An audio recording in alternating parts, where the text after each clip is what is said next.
Kembali di Kompas Bisnis, Saudara, kami masih akan membahas lebih dalam lagi. Sebenarnya seberapa besar sih kerugian lalu juga konsekuensi pencurian data di perbankan akibat serangan siber? Pagi ini kita akan bahas bersama Teguh Aprianto, founder dari Ethical Hacker. Mas Teguh, halo, selamat pagi, Mas. Halo, selamat pagi Mbak Kali. Oke, ini pekan lalu kan sudah ada gangguan di BSI dan muncul klaim yang melakukan adalah ransomware Lockbit 3.0 gitu ya Mas Teguh. Ini sebenarnya mereka ini siapa sih dan apakah ancaman mereka ini memang benar atau hanya main-main aja gitu? Iya, kalau dibilang ancamannya benar, ya ancamannya benar. Karena kalau Hmm. kita bisa akses websitenya Lockbit itu, korbannya itu udah banyak banget. Mungkin ratusan sampai ribuan korban gitu dari seluruh dunia gitu.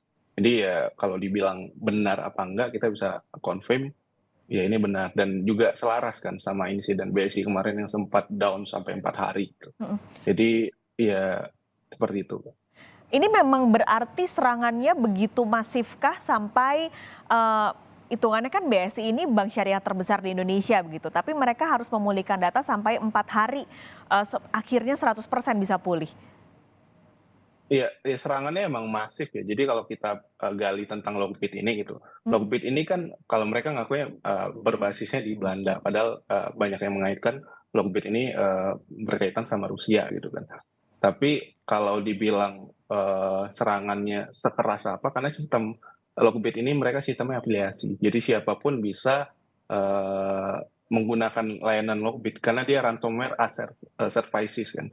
Jadi, siapa bisa menggunakan layanan Lockbit lalu melakukan serangan. Hmm. Nanti ketika misalnya pelaku ini berhasil, sistemnya bagi hasil antara Lockbit dan si pelakunya gitu. Nah, 4 hari itu sebenarnya masuk ke, ini ya, masuk ke pengendalian kerusakan yang cukup parah tapi nggak efektif gitu. Karena sistem bank sampai down 4 hari itu, rasanya pasti sangat mengganggu dan ya itu memperlihatkan bahwa ya ada yang bermasalah di rancangan infrastrukturnya, kok bisa sampai selama itu gitu. Hmm. Berarti nggak wajar ya Mas ya 4 hari sebenarnya? Ya selama ini kan kita udah sering ya ngelihat gangguan-gangguan di beberapa bank gitu kan, tapi nggak pernah sampai lewat sehari aja kayaknya nggak pernah gitu kan. Ini sampai 4 hari dan itu wah, itu parah banget udah masuknya. Oke. Berarti ya BSI bermasalah dengan infrastrukturnya. Nah, ini sebenarnya kalau yang dilakukan Lockbit tadi kan Mas Teguh cerita sedikit soal Lockbit, lalu mereka punya afiliasi-afiliasi. Nah, serangan yang mereka lakukan sebenarnya memang random aja ataukah mereka sudah melihat, wah ini perusahaan ini kayaknya emang lemah di IT-nya, jadi mereka sasar? Oke.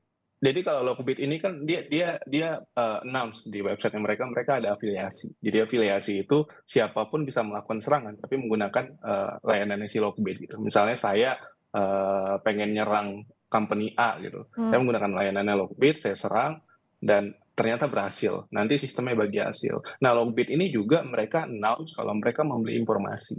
Jadi misalnya ada, yang bandel di dalam perusahaan yang mau jadi insider trade gitu.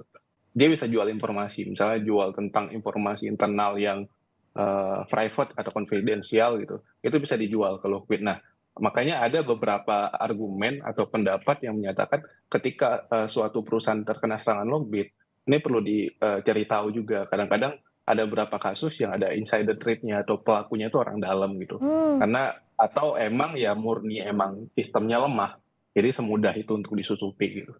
Oke, tapi Mas Teguh bisa apa ya? Ini kira-kira titik kelemahannya sampai BSI bisa lumpuh hampir 4 hari ini apa sih, Mas? Ya, ada ini nggak bisa dipastikan sih ya, tapi ada rumor yang beredar kalau yang kena itu server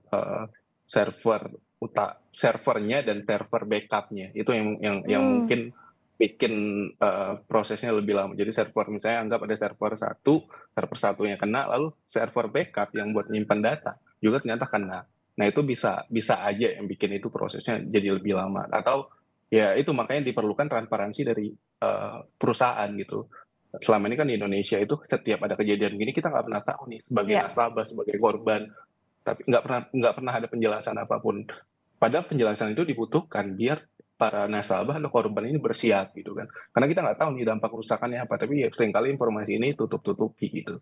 Dia korban juga ujung-ujungnya nggak tahu mesti apa. Ini memang sebenarnya karena kalau dananya yang bukan hilang, kadang nasabah kan ngerasa, "Oh ya nggak masalah." Tapi ini kan sebenarnya penting karena ransomware Lockbit sendiri klaim bilang akan menyebarkan data 15 juta data nasabah, lalu juga data karyawan. Nah ini bagaimana konsekuensi yang akan dihadapi nggak hanya BSI sebenarnya, tapi juga nasabah dari BSI yang datanya terancam sekarang? Iya, benar. Ya sebenarnya kalau bank udah menjadi korban kayak separah ini itu udah rusak banget ya Mmm, kepercayaannya, dan dampaknya juga ke korban sangat, mengerikan. Jadi setiap ada insiden keamanan cyber atau yang berhubungan sama kebocoran data, itu dampaknya nggak akan kita rasakan sekarang, Mbak, mmm, tapi akan kita rasakan di waktu mendatang. Jadi misalnya korban-korban BSI nggak akan mengalami korban di kasus BSI, dia bisa aja menjadi korban penipuan, yang akan datang gitu. Jadi para korban ini yang sebelumnya nggak rentan, kedepannya bisa akan sangat rentan gitu. Entah mmm. itu menjadi korban pelaku penipuan, pencurian identitas, dan lain-lain gitu.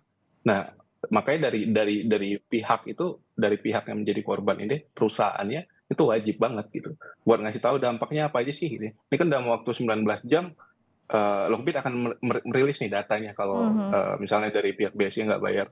Nah dari situ nanti sebelum publik tahu secara terbuka, lebih baik, pihak bank, memberikan pernyataan dulu dari sekarang. Karena misalnya kalau datanya udah menyebar, nah itu dan bank nggak melakukan apapun atau pihak regulator juga nggak melakukan apapun, ya jadinya publik nanti yang ya ada masalah di kepercayaan, lalu ada masalah di transparansi juga. Tapi kalau data yang misalnya tadi ya, ancaman dari ransomware ini benar-benar dilakukan, bisa nggak sih data yang sudah dicuri atau sudah disebarkan kita ambil lagi gitu? Atau apakah ada upaya lain yang untuk bisa dilakukan untuk melindungi data yang sudah terlanjur dicuri ini?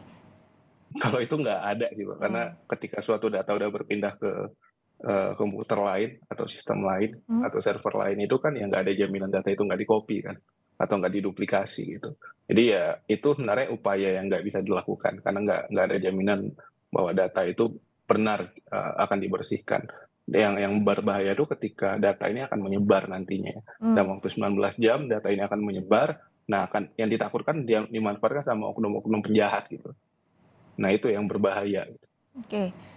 Ini memang, apa ya, bisa dibilang mengkhawatirkan gitu. Tapi kalau Mas Teguh lihat apakah keamanan perbankan di Indonesia ini secara umum memang sangat lemah untuk dibobol, terutama sekarang kan kita mulai, musim, transaksi digital, lalu perbankan digital begitu. Apakah memang sebenarnya infrastruktur IT-nya sebenarnya belum sekuat itu, masih rapuh untuk dibobol? Iya, kalau kita bilang rentan sebenarnya semua bank itu rentan ya, Mhm, karena pada dasarnya, eee, ya semua serangan itu setiap hari dilakukan gitu. Makanya perlu sekali, kita untuk menyiapkan infrastruktur yang sangat baik gitu, mmm, dari faktor keamanannya dan lain-lain, lalu ada plan mitigasinya, lalu untuk damage control-nya gimana gitu. Kalau kita lihat di BSI ini kan, eee, damage-nya parah banget kan, mmm, itu artinya ada masalah gitu. Dan karena serangan ransomware ini atau serangan yang lainnya itu 88% serangan cyber seluruh dunia itu terjadi karena human error. Jadi 88% itu artinya ada masalah di manusia kan. Nah mmm. kita selama ini seringkali sibuk mengamankan infrastrukturnya seaman mungkin, tapi kita lupa mengamankan manusianya. Nah kebanyakan kasus itu pintu masuk lewat manusia gitu. Nah beberapa bank udah ada, melakukan misalnya social engineering test untuk karyawannya. Jadi karyawan ini akan dilatih untuk, diuji coba untuk menerima, serangan social engineering. Jadi ada beberapa yang berhasil, ada yang enggak gitu. Nah itu udah mulai dilakukan. Tujuannya biar karyawan bersiap gitu. Karena serangan-serangan oke infrastrukturnya udah kita amanin, tapi manusia nggak kita amanin, ya nanti itu bisa jadi pintu masuk juga gitu. Oke, artinya ini kalau nantinya untuk bisa menangkal serangan siber yang harus bergerak gitu, apakah industrinya atau pemerintahnya memang harus memperkuat dengan hukum yang ada? Ini sebenarnya tanggung jawab, kalau kita tanya siapa yang harus tanggung jawab, ya tentunya dari pihak, yang menjadi, dari pihak perusahaannya dan tentu dan juga regulator ya. Mmm, Karena seringkali setiap kali ada insiden keamanan cyber atau kebocoran data itu dua-duanya serba diem gitu. Dari pihak, perusahaan yang nggak ada ngasih informasi apapun, regulator juga nggak ada memberikan informasi apapun dan dua pihak ini seringkali melakukan, komunikasi di balik pintu yang nggak kelihatan. Kita nggak pernah tahu tuh informasinya. Padahal yang jadi korban ini kan nasabah nih, korbannya itu pengguna. Nah, penggunanya malah kebingungan. Kita harus ngapain nih? Sementara dari pihak regulator sama perusahaannya nggak pernah ngasih tahu informasi apapun. Investigasi nggak pernah dibuka ke publik, lalu hasil investigasinya apa juga kita nggak pernah dengar sampai Iya. hari ini. Itu di banyak kasus gitu. Nah, jadi kalau tanggung jawabnya tanggung jawab ya pihak regulator dan juga dari perusahaannya. Karena di Indonesia kan bermasalah banget ya, penindakan juga kita nggak pernah dengar penindakannya seperti apa gitu. Dan langkah yang dilakukan setelahnya nggak ada gitu. Hmm. Dan insiden ini terus-terusan berulang. Padahal kita punya lembaga yang katanya Badan Cyber, tapi kita nggak tahu lembaga itu ngapain selama ini. Gitu. Dan kayak keamanan cyber kita ini jadi kayak makanan sehari-hari gitu. Kebocoran data itu kayak setiap berapa waktu pasti kita dengar dan kayaknya nggak ada akhirnya gitu. Walaupun kita udah punya undang-undang PDP, tapi kan itu belum udah disahkan tapi belum berlaku gitu. Jadi ya kita lihat aja nanti Pak, kalau mungkin implementasinya udah ada tuh undang-undang PDP apakah efektif apa enggak gitu. Dan kembali mungkin untuk jangka pendek transparansi dibutuhkan supaya nasabah juga menjadi waspada akan hal ini. Mas Teguh, terima Benar. kasih sudah berbagi informasi pagi ini, sudah ngobrol-ngobrol di Kompas Bisnis. Sampai ketemu, sehat selalu Mas Teguh.